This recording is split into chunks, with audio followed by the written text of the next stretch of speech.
Here's what I learned throughout my 16-year soccer career. So a lot of you people watching this video, you don't know this, but my first love was soccer, and I played soccer really intensely. Basically, that was my whole world throughout my first 16 years of my life. So from 2 years old when I started kicking a soccer ball for the first time up until 18 when I hung up my cleats for good, soccer was my entire world. And I was thinking about that the other day because that journey taught me so much, taught me more than any class, any book, anything that I've ever learned. And so basically what I'm going to do in this video is take you through that journey and what I learned from it, because I literally experienced the highest of highs and the lowest of lows multiple times in my journey. I literally had my soccer coach at 12 years old promise me and my family that he was going to select me for the team. He literally was talking to my mom, my dad, was like, yo, like, you got a spot on my team. And to my avail, he literally didn't select me. I was literally like crushed at age 12 because he promised me this was a team where all my friends were on, all the people I loved and wanted to spend time with, and I was one of the players who started. Now I wasn't the best, but I wasn't the worst, and he told us that I had a spot, and he didn't select me that day.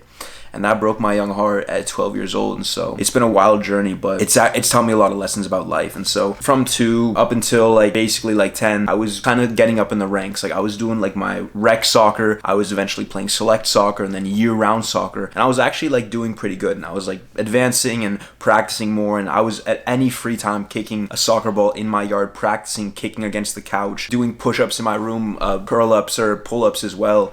Everything was strictly based on soccer because I wanted to be the best soccer player possible. So I was trying to do everything in my arsenal to become the best. I was watching footage. I was watching the Champions League, and I was just really trying to be the best soccer player possible. And so, as I kind of just mentioned, but at about 12 years old, I was on this team for a few years now, and all my boys were on this team, all my close friends, and everyone that I really held closely in my life. And so this was my team. These were my people, and I was a good player on this team. I wasn't the best, but I was a good, solid player, and I was so excited because we were staying together. We'd been together for a few years now, and tryouts were coming up the next year, and my coach, as I said, he told me, my family, he's like, yo, you got a spot on my team, don't worry about it. And so then I'm going to tryouts, feeling good, and I eventually, when I'm coming home, coming in the driveway, with my mom, we go and start up the computer in the house, and I'm looking through the numbers, A team, B team, where I was on, and then just seeing the list end and my number from tryouts not being on there. And I was like, Mom, can you come here and double check this with me? And my name wasn't on the list. And as a 12-year-old, bro, soccer was my world. I wanted to be like Toni Kroos. I wanted to be like Messi. Those were my role models, the people I look up to. And to not see my name on that list, my favorite thing in the entire world, being taken away from me, I literally felt like my life purpose was gone. I felt like I had no more reason to be there. And I was so depressed that was probably my first real depression, and just being so unhappy with life, just feeling what is the reason for life? I don't know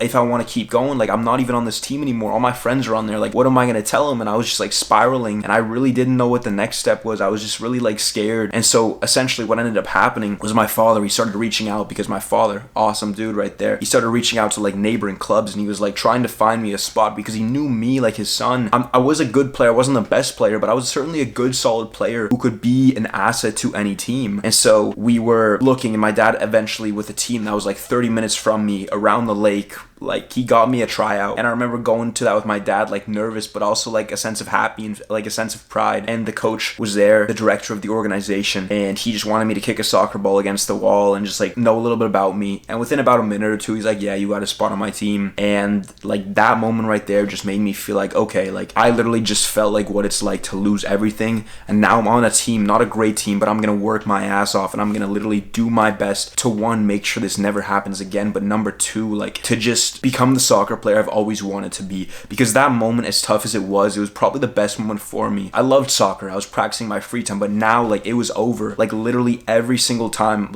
every single day during the summer, if I had practice in the morning, I was going on a run, doing push-ups, trying to eat healthy too. And when I didn't have practice, I was calling on my boys who were scrimmaging on the neighboring fields and practicing soccer, juggling and stuff. And my whole life was just congruent to being the best soccer player I could possibly be. And so that started my climb up in the soccer world, basically. I was on this B team as an average player, and then I started becoming that player on that B team, that number 10, that Toni Kroos, that Luka Modric in the center of the field, who could pass the ball anywhere. He could dribble around opponents. He could do whatever was needed for or from his team. I was really focused, really dialed, and after about a year, I ended up playing with the A team. I went with them on a tournament to Phoenix, Arizona in February, because I was doing good, and so I was practicing with them and playing with them, as well as playing with my team, my B team too, and I was really getting good practice, and I really enjoyed that moment moment because on that A team, I was one of the worst, but I was like rising to the challenge and like trying to become better. And then on that B team, to contrast that, I was this centerpiece, this orchestrator of the team. Everything ran through me, and so I had this really cool experience, and I was really enjoying that. And so I played with that club for about 2-3 years and kept rising up and becoming a better soccer player. Eventually, one of my boys was telling me, because a lot of the kids around the block, around the neighboring teams, were flocking to this new team. They had European coaches who played in the Premier League. Like, it was a really great opportunity. And me being European, like, I thought that was really cool because, like, you know, European bonds and stuff like that. I was getting ready and I was like, okay, like, I have like 3 months before this tryout. I want to make this team. This is one of the top teams in the entire state, and no one thinks that I can make it. Like, no one thinks that I can make it. So I'm going to go even harder. I'm going to take everything that I was doing right then and there and take it up another notch and another notch, because I know that if I do my best, I can make this team, because I know who I am as a soccer player. I know who I am, and I can be a valuable piece to this team. So as previously stated, during that stretch, I was literally like even more locked in than I'd ever been. I was on YouTube like assessing like players like Toni Kroos, their play style, because I really wanted to just make that team, because I thought, how cool would this be if this kid who literally got dropped from his like average level B team, from like with all his friends, to now being able to make this team. Like, there's always been that sort of competitive element, that challenge. I feel like that's like what us guys, like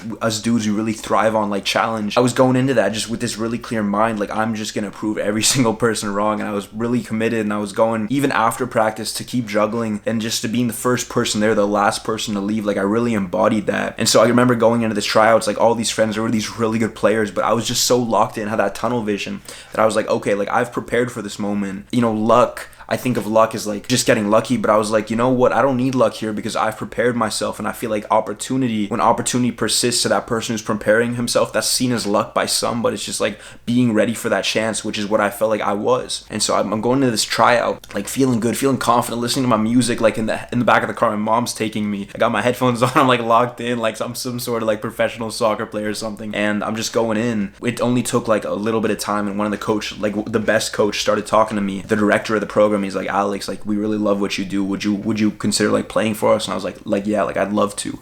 And it was like just like right then and there, like everyone was seeing me, and then my friends were talking about me, and it was like I knew that I was him in that moment. And so I made that team. And unfortunately, at that time, at like 15, when I was on that top team, one of the top teams in the entire state, we even won our region to qualify for nationals in Indianapolis that next summer. But I actually never ended up rising really to what I was worth or what I thought I could achieve, because I was a good player, but I don't know what happened. I never really got to the level that I wanted to. And so I ended up going from that A team back down to that, in that same new program, to that B team. And I started rising and getting better. And I was actually playing my best soccer, like 17, 18, being one of the top players in that whole club, and leading up to high school as a freshman. And then I actually got my ankle like snatched. Like literally, I'm like poking in for a tackle.